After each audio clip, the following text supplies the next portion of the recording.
you said, and then Sami, with where you started in the bloodline and with the conversation you had with Roman tonight, and then your actions in the match, do you feel like you've become the most important member of the bloodline, not named Roman Reigns? I don't look at it in terms of a ranking system. And I think people are, I actually kind of resent it, to be honest. I'm not saying I resent you or the question. I'm just saying, like, I kind of reject the notion of this outside of Roman, who is the tribal chief, head of the table. I mean, it's extremely hierarchical. But I don't particularly care for the rank system. And like, oh, he's a step below him and he's more important than him. It's not. It's a unit, it's an act, whatever you want to call it. And everybody is so important in their role to the totality of it. Like, it, you know, like what he was saying about the dynamic with how it's been with Jay and I, or Jimmy and I, and Solo and I.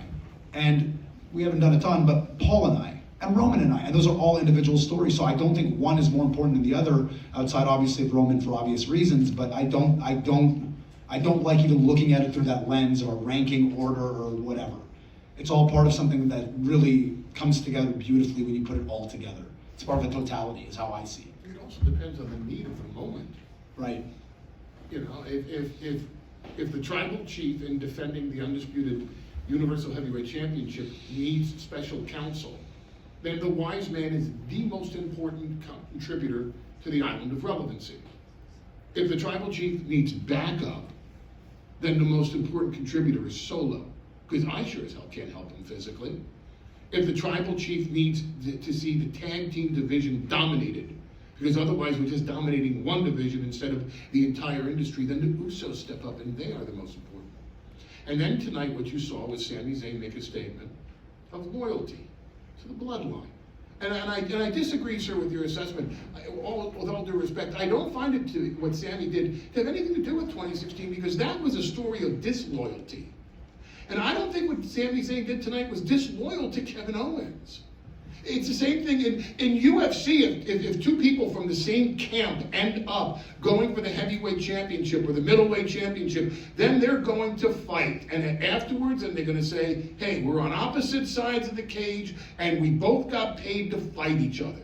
Sami Zayn was on the opposite side of Kevin Owens tonight. Kevin Owens was on a team. He chose to be on that team. If anybody was disloyal to anybody, Kevin Owens was disloyal to Sami Zayn. He put Sami Zayn in a terrible position of having to pick his best friend or the bloodline.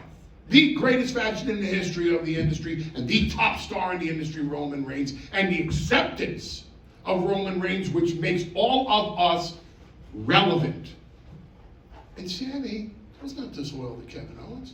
He took on his opponent, but he showed his loyalty to the bloodline. And that is why tonight, Sami was the most important cog in the wheel, the most important faction in the equation. But if tomorrow Reigns needs physical backup, the elders have said so.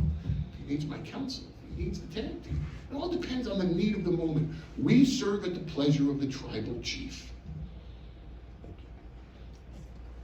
Well, that concludes the questioning for you, Mr. Heyman, and you, Mr. Zayn. Once again, congratulations on They're kicking us out, Sami. They've had enough of us. That's okay. Respectful. An after party here. All right.